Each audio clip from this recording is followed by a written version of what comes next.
नमस्कार दोस्तों, पहाड़ी फैक्टर चैनल में आप सभी का स्वागत है। मैं आशा करता हूं आप सभी सुखी होंगे, स्वस्थ होंगे। आज की मेरी वीडियो बहुत ही दुख के साथ मैं बना रहा हूं क्योंकि आप सबने भी ये देखा किस तरीके से इंडियन एयरलाइंस का एक प्लेन जो है वो क्रैश हुआ, और क्रैश भी ऐसी जगह पर हुआ जहां पर और भी लोग मौजूद थे, बड़ी बड़ी बिल्डिंग्स थी और कैजुअलिटीज हो सकता है और भी ज्यादा हो सकती थी, क्योंकि अगर पायलट लास्ट समय पर अपनी सूझबूझ का इस्तेमाल ना करते तो हो सकता है और भी ज्यादा लोग उसमें मारे जाते। हम कभी भी उन लोगों की पीड़ा को नहीं समझ सकते हैं जिन्होंने अपने नजदीकी लोगों को इसमें गंवाया है। बहुत ही ये मुश्किल समय है उन लोगों के लिए। मेरी पूरी सांत्वना मैं उन सभी परिवार को देना चाहता हूं और पूरी संवेदना के साथ ये बात कहना चाहता हूं कि हम सभी आपके साथ हैं और इस मुश्किल घड़ी में हम ज्यादा कुछ नहीं कर सकते, पर इतनी समझ तो हम रख सकते हैं कि हम इस चीज का मजाक ना बनाएं और इस चीजों से पैसा कमाने की कोशिश ना करें।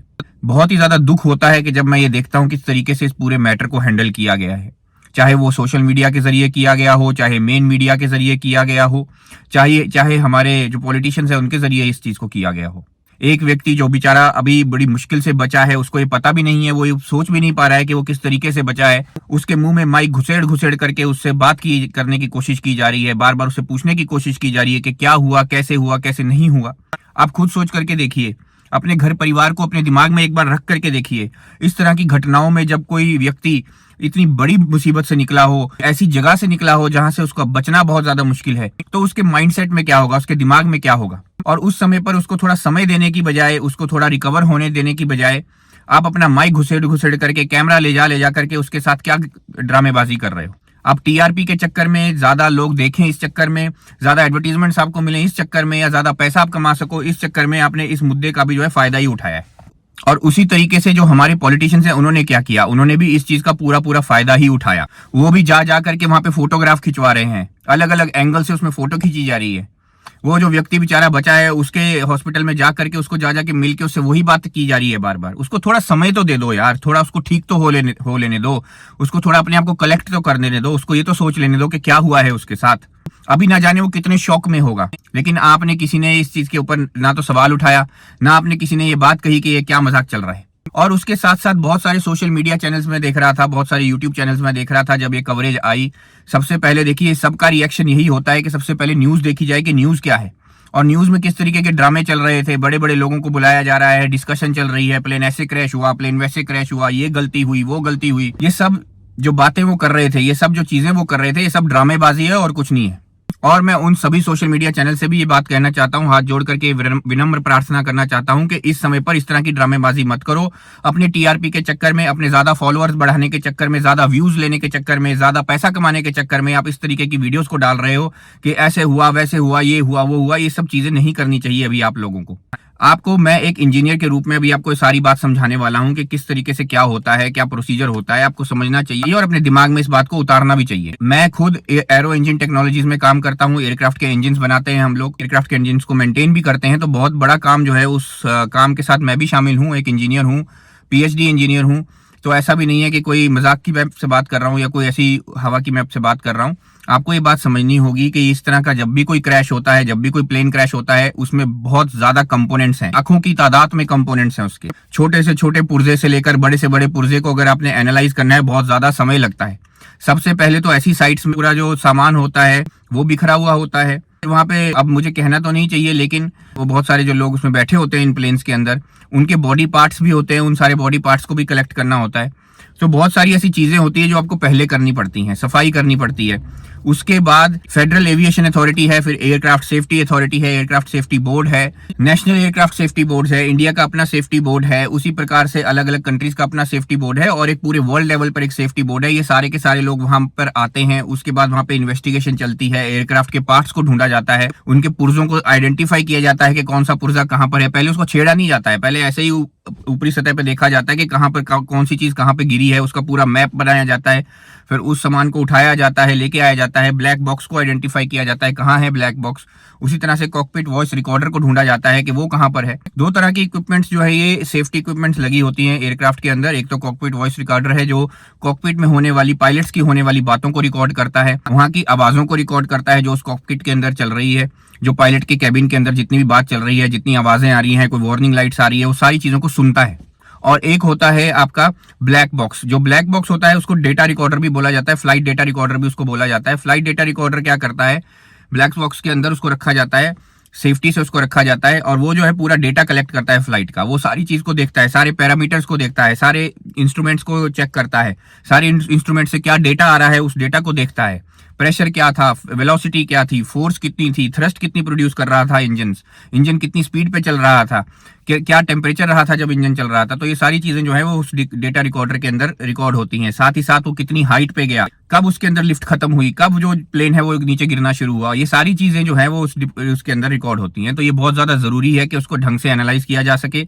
अब उसकी कंडीशन क्या है, वो पूरी तरीके से जल चुका है या उसके अंदर अभी भी वो डेटा रिकॉर्डर सही तरीके से मौजूद है या नहीं मौजूद है, ये बहुत सारी चीजें हैं जो अभी उनको एनालाइज करनी है। और आप सभी लोग, आप सभी मीडिया वाले भी जो है वो बैठ करके अपने टीवी चैनल्स पे पहले से ये जजमेंट पास मत करो कि ये रीजन था और इसी रीजन की वजह से क्रैश हुआ है। इस तरह की चीजें आप मत करो। लोगों से भी मैं ये कहूंगा कि इन चीजों में समय लगता है। ये 1 दिन या 2 दिन का प्रोसेस नहीं है, ये 6-6 महीने, 1-1 साल का प्रोसेस होता है। हर छोटी से छोटी बात को उन्होंने देखना है, हर छोटी से छोटी कड़ी को उन्होंने जोड़ना है। उसके बाद जाकर के ये इन्वेस्टिगेटर्स बता सकेंगे कि असल में क्या हुआ था। तो कितना ज्यादा फ्लाइट का डेटा उन्होंने देखना है, कितनी कॉकपिट वॉइसेस को उन्होंने सुनना है, उसके बाद कितनी वार्निंग लाइट्स को उन्होंने समझना है, उसके बाद जो इंस्ट्रूमेंट्स हैं, जो कॉकपिट के अंदर लगे हुए इंस्ट्रूमेंट्स होते हैं, उन सभी इंस्ट्रूमेंट्स को आइडेंटिफाई करना है कि वो कहाँ पे गिरे हैं, उन सभी इंस्ट्रूमेंट्स को इकट्ठा करना है, वो सारे इंस्ट्रूमेंट्स में देखना है लास्ट समय पर क्या डेटा वो दिखा रहे हैं, वो सारा उन्होंने मैच करना है। तो ये बहुत सारी चीजें हैं, और ये फ्लाई बाय वायर टेक्नोलॉजी से चलता है। आजकल के जो प्लेन्स हैं वो फ्लाई बाय वायर टेक्नोलॉजी से चलते हैं। तो फ्लाई बाय वायर का मतलब होता है इलेक्ट्रिक कनेक्शन से और इलेक्ट्रिक सिग्नल से ये सारी चीजें चलती हैं। तो वो सारा उनको समझना है, बड़ी बात है ये। एक वायर को हो सकता है उनको एनालाइज करना पड़े, हो सकता है कोई शॉर्ट सर्किट हुआ है या क्या चीज हुई है, ये सब चीजों को उन्होंने एनालाइज करना है अभी। तो आप भी जो है जल्दबाजी मत दिखाओ, थोड़ा समय उनको दो। 6 महीने का समय कम से कम देखिए इन सब इन्वेस्टिगेशन में लगता है। आप शायद इन इन्वेस्टिगेशंस का पार्ट कभी नहीं बने हैं तो इसलिए आपको पता नहीं है, लेकिन जब इस तरह की इन्वेस्टिगेशंस होती हैं तो क्योंकि मैं एरो इंजन टेक्नोलॉजी में काम करता हूं तो हमें पता है कि ये सारी चीजें कई बार अगर इंजन की कोई प्रॉब्लम हो या इंजन से रिलेटेड कोई बात हो तो इंजन मैन्युफैक्चरर्स तक ये बात जाती है और वो भी इसके ऊपर अपना पूरा सपोर्ट देते हैं, पूरी कोशिश करते हैं सब चीजों को आइडेंटिफाई करने की और कोशिश करते हैं सारी कड़ियां जोड़ने की। तो उसमें समय लगता है, तो आप उनको उतना समय तो जरूर दो। मैं थोड़ी टेक्निकल चीजें आपको जरूर बताना चाहता हूं कि एक प्लेन जब भी उड़ता है, एक हवाई जहाज जब उड़ता है तो उसके विंग्स के आगे और पीछे एक स्लैट्स और एक्सटेंडर्स जिसको हम बोलते हैं, फ्लैप्स जिनको बोलते हैं, वो लगे होते हैं। तो उससे क्या करते हैं, हम विंग्स का सरफेस एरिया बढ़ा देते हैं। तो जब सरफेस एरिया बढ़ाते हैं तो उस सरफेस एरिया को बढ़ाने से लिफ्ट ज्यादा पैदा होती है। कम स्पीड्स के अंदर भी जो प्लेन है वो उड़ सकता है। तो ये उसको इस तरीके से बनाया जाता है, उसका एरोडायनेमिक डिजाइन ऐसा होता है। एरोडायनेमिक्स का जो उसका पूरे का पूरा स्ट्रक्चर है, चाहे वो प्लेन का स्ट्रक्चर हो चाहे विंग का स्ट्रक्चर हो, बहुत ज्यादा इंपॉर्टेंट होता है एक प्लेन को उड़ाने के लिए। और बहुत ज्यादा जरूरी चीज इसमें ये है कि जो मैन्युफैक्चरर्स, आजकल के मैन्युफैक्चरर्स हैं, वो उन्होंने अपने प्लेन के अंदर, अपने सिस्टम के अंदर ये सारी चीजें बिल्ड की हुई हैं। उनके कंप्यूटर्स के अंदर ये सारी चीजें बिल्ड हैं कि अगर आप सही कॉन्फ़िगरेशन पे नहीं हो, अगर आपने सही तरीके से फ्लैप्स नहीं खोले हैं, अगर आप टेम्परेचर सेट नहीं करते हो, प्रेशर सेट नहीं करते हो, एयर वेलोसिटी आप सेट नहीं करते हो, एयर स्पीड आप सेट नहीं करते हो, तो आपको वो प्लेन उड़ाने ही नहीं देता। उसके अंदर इतनी ज्यादा वार्निंग्स आती हैं, इतनी ज्यादा उसमें आवाजें होती है, इतनी ज्यादा बीकन उसमें बजते हैं प्लेन के अंदर कि जो पायलट है वो उसको इग्नोर नहीं कर सकता। तो हम ये नहीं कह सकते कि पायलट ने कोई गलती करी होगी या किसी तरीके से फ्लैप की सेटिंग गलत कर दी होगी, क्योंकि अगर गलत सेटिंग की फ्लैप होगी, गलत सेटिंग की अगर टेक ऑफ प्रोसीजर होगा तो प्लेन उसको उड़ाने ही नहीं देगा। ये चीज आपको समझनी होगी। दूसरी बात आपको समझनी होगी कि अगर इंजन में कोई पहले से फॉल्ट मौजूद है, अगर इंजन जो है वो पहले से सही तरीके से नहीं चल रहे, तो उसकी वार्निंग भी कॉकपिट में पहले ही आ गई होगी। तो प्लेन को उन्होंने इस सेटिंग पे तो नहीं चलाया होगा। किसी को भी देखिए, अपने आप को जोखिम में डालने का किसी को शौक नहीं होता।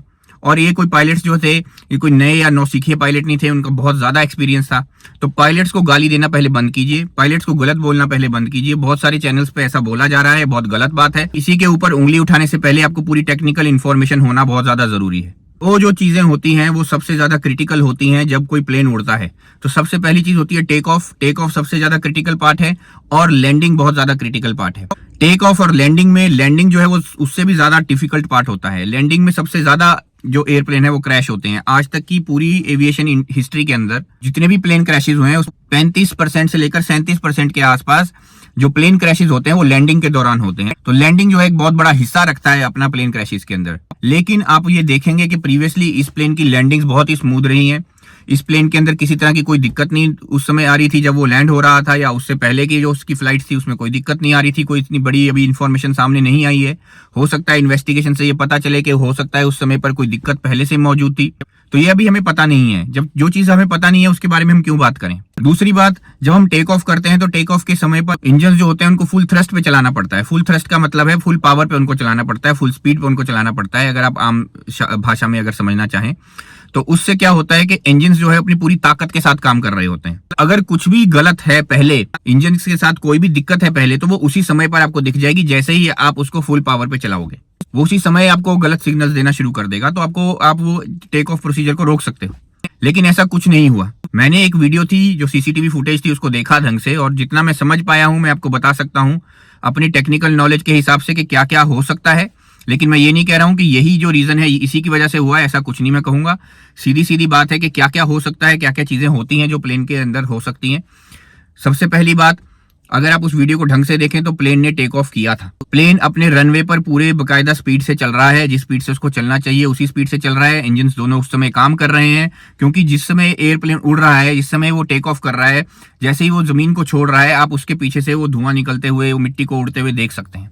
इससे आपको साफ साफ पता चलेगा कि जो इंजन हैं वो अपनी पूरी ताकत पे उस समय काम कर रहे थे। लेकिन सारा कुछ उसके बाद ही हुआ है।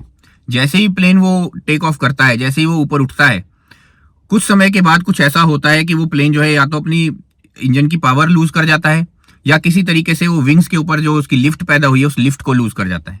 अब ये दो ही कारणों से हो सकता है। एक कारण, या तो इंजन सही तरीके से लिफ्ट प्रोड्यूस नहीं कर रहे थे, या तो इंजन अपनी पूरी ताकत पे फिर उसके बाद नहीं चले, कुछ हो गया इंजन के साथ ऐसा जिससे दोनों ही इंजन फेल हो गए, या फिर वो जो फ्लैप सेटिंग्स थी या जो स्लैट्स जो आगे लगे हुए थे, जो मैंने आपको एक्सटेंशंस बताई जिससे सरफेस एरिया बढ़ाते हैं विंग्स का, हो सकता है वो सरफेस एरिया कम हो गया, ऐसा भी हो सकता है, जिसकी वजह से लिफ्ट उतनी नहीं मिल पाई प्लेन को जो मिलनी चाहिए थी। और साथ ही साथ सबसे बड़ी बात, जो उसके लैंडिंग गियर थे। लैंडिंग गियर का मतलब क्या होता है? लैंडिंग गियर वो होते हैं जो व्हील्स, आप चक्के जो देखते हो ना नीचे, बिल्कुल आम भाषा में बोले तो वो जो हवाई जहाज के चक्के या व्हील्स जो आप देखते हो उसको लैंडिंग गियर बोला जाता है। तो वो जो लैंडिंग गियर है वो एक्सटेंडेड ही रहे, वो बाहर ही रहे, वो अंदर नहीं गए प्लेन के। जबकि जैसे ही प्लेन ऊपर उड़ना शुरू करता है 50 फीट या 60 फीट के आसपास या 100 फीट के आसपास जैसे जाता है, वो प्रोसीजर्स के ऊपर होता है, अलग अलग एनवायरमेंटल कंडीशंस के ऊपर होता है, विंड स्पीड के ऊपर उस चीजों को तय किया जाता है। पर जो भी उस समय पर किया गया होगा, मेरे हिसाब से 50 फुट या 100 फुट के आसपास का वो रहा होगा, उस समय पर वो लैंडिंग गियर अंदर जाना चाहिए था प्लेन के, और वो लैंडिंग गियर किसी वजह से अंदर नहीं गया। अब ये भी एक कारण हो सकता है क्योंकि उससे बहुत ज्यादा ड्रैग उत्पन्न होती है। ड्रैग क्या होता है? अवरोधन।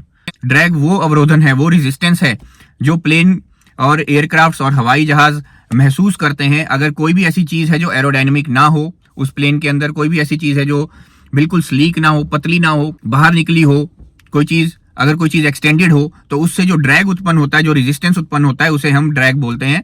और वो क्या करता है? वो प्लेन को स्लो कर देता है, वो धीरे कर देता है, प्लेन को धीमा कर देता है। और क्योंकि प्लेन धीमा हो जाएगा, प्लेन स्लो हो जाएगा, तो उस वजह से जो विंग्स को जो लिफ्ट मिलनी चाहिए, जो उनको ऊपर उठने की ताकत मिलनी चाहिए, वो नहीं मिल पाती है। और ये सारी चीज कैसे पैदा होती है? जो विंग होता है उसका एक डिजाइन होता है, उसको एक एरोडायनेमिक डिजाइन उसका होता है, जिसकी वजह से प्रेशर डिफरेंस पैदा हो जाता है। प्रेशर डिफरेंस पैदा होने से जो नीचे का पार्ट है, विंग के नीचे का पार्ट है, वो उसको धक्का देता है ऊपर की तरफ, जिसकी वजह से क्या होता है, जो पूरे का पूरा प्लेन है वो लिफ्ट कर जाता है। इसी को हम लिफ्ट बोलते हैं। ये वो शक्ति है जो प्लेन को ऊपर उठा रही है, लेकिन ये विंग्स के ऊपर होती है। तो आप जब देखोगे प्लेन पहले जब खड़ा होता है, रनवे पे जब खड़ा रहेगा, तो उसकी विंग्स नीचे को ऐसे डिप करके रहेंगी, नीचे को दबी रहेंगी।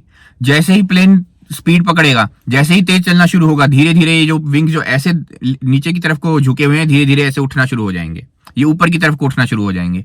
और आप देखेंगे कुछ समय के बाद इनका एंगल ऐसा हो जाएगा, पूरी की तरह मुड़ जाएंगे। और ये वाला जो प्लेन है, खास करके ये कॉम्पोजिट मटेरियल से बना हुआ प्लेन है। इसमें बहुत जगह पर कॉम्पोजिट मटेरियल का इस्तेमाल किया गया है, बहुत ही मजबूत मटेरियल है, और साथ ही साथ बहुत ही ज्यादा लाइट वेट है और बहुत ही ज्यादा फ्लेक्सिबल मटेरियल है। तो जब ये विंग इस तरीके से मुड़ेंगे तो किसी तरीके का कोई स्ट्रक्चरल डैमेज आपको नहीं दिखाई देगा, और इस प्लेन के अंदर भी किसी तरीके का कोई स्ट्रक्चरल डैमेज नहीं है। अगर आप उस वीडियो को ढंग से देखें तो आप उस वीडियो के में ये पाएंगे कि ना तो प्लेन में इंजन का कोई फेलियर नजर आ रहा है उस समय पर जब इंजन चल रहा है, ना ही आपको किसी तरीके से कोई स्ट्रक्चरल डैमेज दिख रहा है, कोई टुकड़ा गिरते हुए दिख रहा है, कोई पुर्जा गिरते हुए दिख रहा है जब प्लेन ऊपर उड़ रहा है। तो इस तरीके की कोई चीज नहीं दिख रही। बहुत दूर से वीडियो ली गई है, असल में क्या हुआ है अभी हमें नहीं पता है, हो सकता है इस तरह की भी कोई चीज हुई हो, अब नहीं जानते इस बारे में। लेकिन जो भी छोटी मोटी बात मैं आपको बता रहा हूं, इस बात से ये पता चलता है कि प्लेन अपनी अपने पूरे के पूरे स्ट्रक्चरल इंटीग्रिटी के साथ था, सही तरीके से मौजूद था, उसमें किसी तरीके को कोई खामी जो है वो उस वीडियो के हिसाब से तो नजर नहीं आती। प्रॉब्लम कहाँ पे हुई? प्रॉब्लम हुई जब वो प्लेन थोड़ा सा ऊपर जाता है, उसके बाद उसकी लिफ्ट कम होने लग जाती है और प्लेन धीरे धीरे धीरे धीरे नीचे गिरना शुरू हो जाता है। और जो पायलट है वो उसका एक रिएक्शन है, क्योंकि पायलट को सही तरीके से समय ही नहीं मिला। ये सब कुछ 1 मिनट के अंदर अंदर हो गया। अब 1 मिनट के अंदर अंदर पायलट को कैसे पता चलेगा? देखिए, पायलट कॉकपिट में बैठा है, पायलट ने जैसे ही प्लेन को लिफ्ट कराया, ऑटो पायलट ने कहा होगा कि पॉजिटिव लिफ्ट हो गई है, आप लैंडिंग गियर को अंदर बंद कर सकते हो। उन्होंने ऑर्डर दिया होगा कि लैंडिंग गियर बंद करो, उसने कोशिश की होगी को पायलट ने लैंडिंग गियर बंद करने की। अब लैंडिंग गियर क्यों बंद नहीं हुए या बंद नहीं किए गए हमें नहीं पता। हो सकता है उससे पहले कोई वार्निंग आ गई जिसकी वजह से दोनों पायलट जो है उनका ध्यान भटक गया, वो उसको ठीक करने में लग गए और वो उसको ठीक करने की कोशिश में ही ये जो है प्लेन क्रैश हो गया। ये भी हो सकता है, लेकिन ऐसा भी बहुत ज्यादा पॉसिबल है कि जब वो उसको लैंडिंग गियर को अंदर कर रहे थे, जब वो बटन दबा रहे थे उस लैंडिंग गियर को अंदर करने के लिए, तो हो सकता है वो बटन रिस्पॉन्ड नहीं कर रहा हो। वो हो सकता है कि वो इलेक्ट्रिकल सिग्नल जो है वो काम नहीं कर रहे हों, वो फ्लाई बाय वायर टेक्नोलॉजी में किसी तरीके का कोई फॉल्ट हो। ये बहुत बड़ी बात हो सकती है और एक बहुत बड़ा कारण हो सकता है, क्योंकि पायलट्स ने किसी तरीके से पहले कोई ऐसी गलती नहीं देखी, पहले कोई ऐसी चीज नहीं देखी, कोई ऐसा वार्निंग नहीं देखा जिससे उनको लगा कि इसका जो है टेक ऑफ प्रोसीजर रोका जाए। उन्होंने टेक ऑफ किया, जैसे ही टेक ऑफ प्लेन करता है 50 फुट या 100 फुट के आसपास जाता है, वो लैंडिंग गियर को अंदर ले जाने की कोशिश करते हैं, उस समय पर ही सारी गड़बड़ हुई है। तो उस समय पर हो सकता है कि वो अंदर लैंडिंग गियर नहीं गए, उसके बाद वार्निंग्स आनी शुरू हो गई, हो सकता है वो घबराने लग गए कि ये क्या चल रहा है, वो उसको ठीक करने की कोशिश करने लग गए।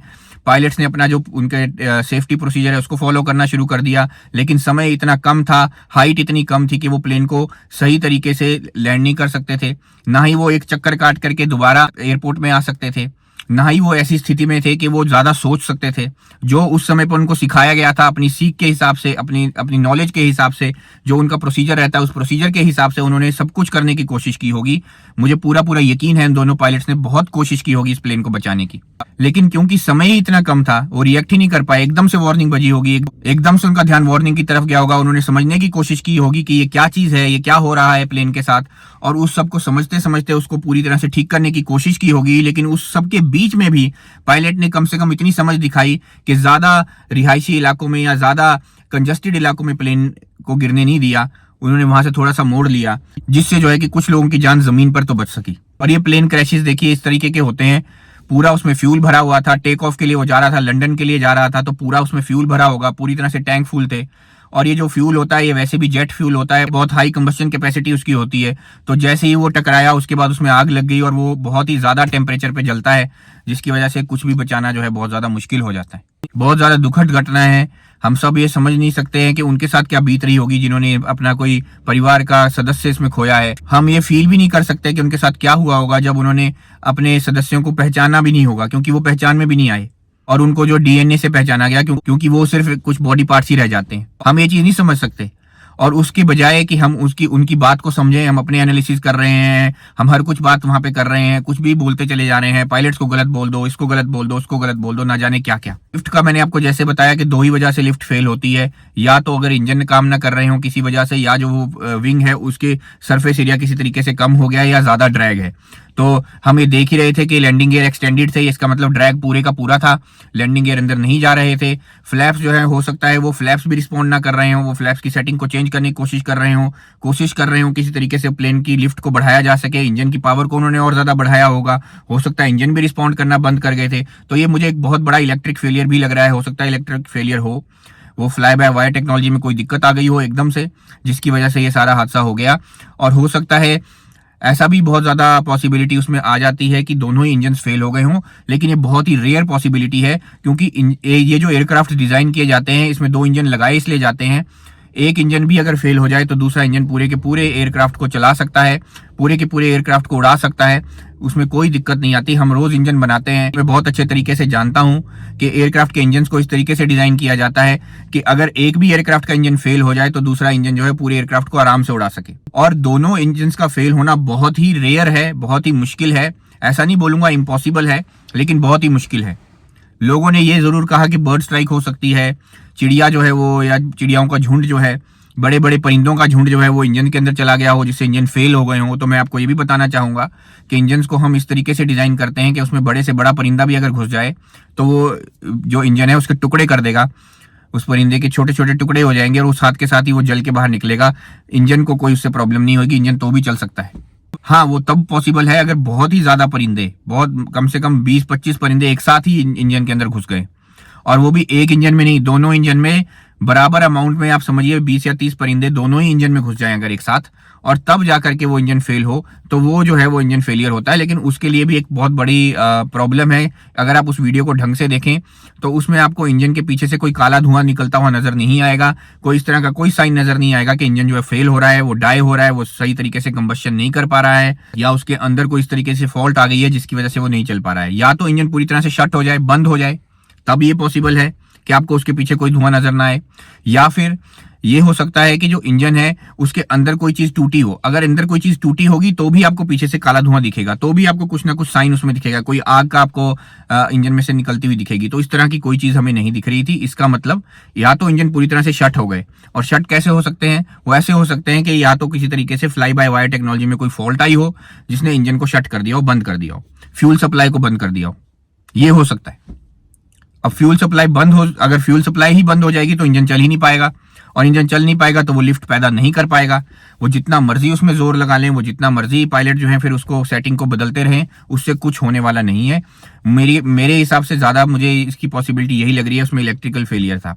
मैं ये नहीं कहूंगा कि इलेक्ट्रिकल फेलियर ही उसकी एकमात्र कारण हो सकता है, क्योंकि अभी इसमें बहुत सारी इन्वेस्टिगेशन होनी है, बहुत सारी बातें इसमें अभी सामने आनी है।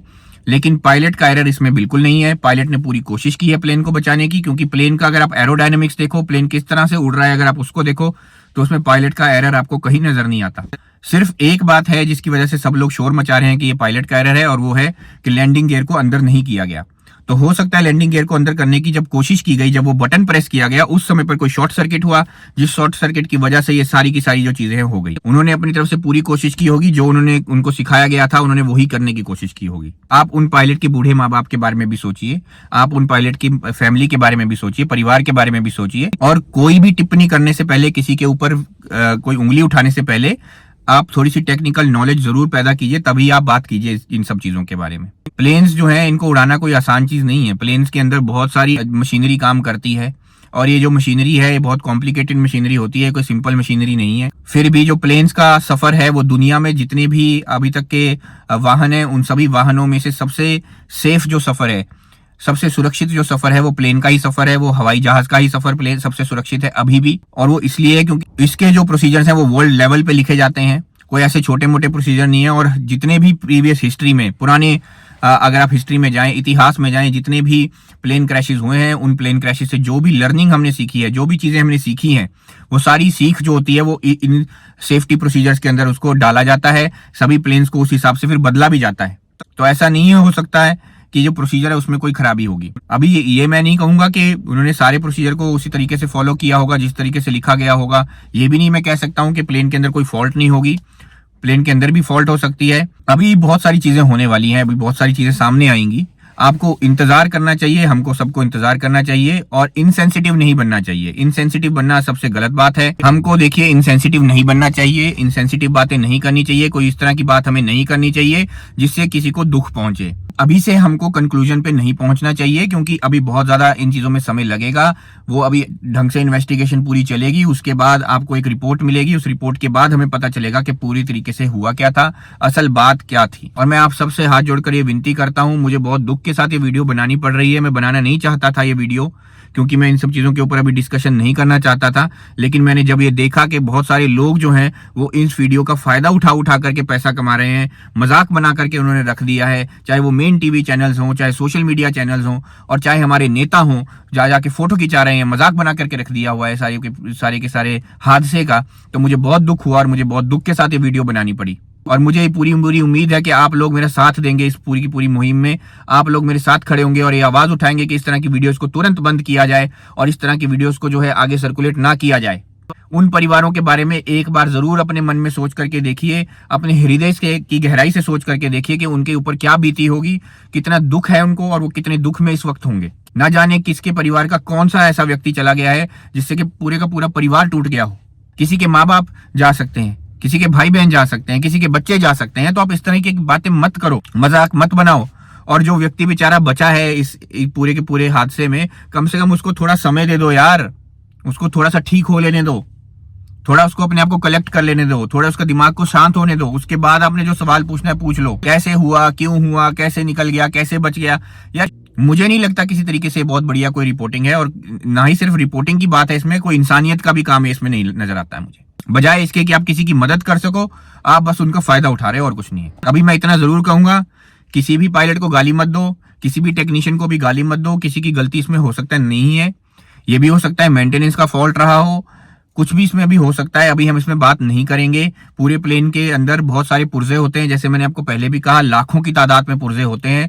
एक एक पुर्जे का सही तरीके से मेंटेनेंस करना भी मुश्किल हो जाता है, और एक एक पुर्जे को सही तरीके से नापना भी मुश्किल हो जाता है। ये ढूंढ पाना भी मुश्किल हो जाता है कि कौन सा पुर्जा जो है फेल हुआ होगा। तो अभी समय लगेगा इस चीजों में। हो सकता है आपको थोड़ा बहुत कुछ समझ में आई होगी बात मेरी, और मैं ये उम्मीद करता हूँ, ये आशा करता हूँ कि आप सभी तो स्वस्थ रहेंगे, सुखी रहेंगे, लेकिन साथ साथ दूसरों को भी स्वस्थ और सुखी रहने देंगे। और जिनके साथ ये गलत हुआ है उनका आप साथ देने की कोशिश करेंगे, उनको सांत्वना प्रदान करने की कोशिश करेंगे, आप उनका सहारा बनने की कोशिश करेंगे। उम्मीद के साथ और इसी आशा के साथ मैं आपसे विदा लेता हूं। मुझे सुनने के लिए धन्यवाद। आपका दिन शुभ हो।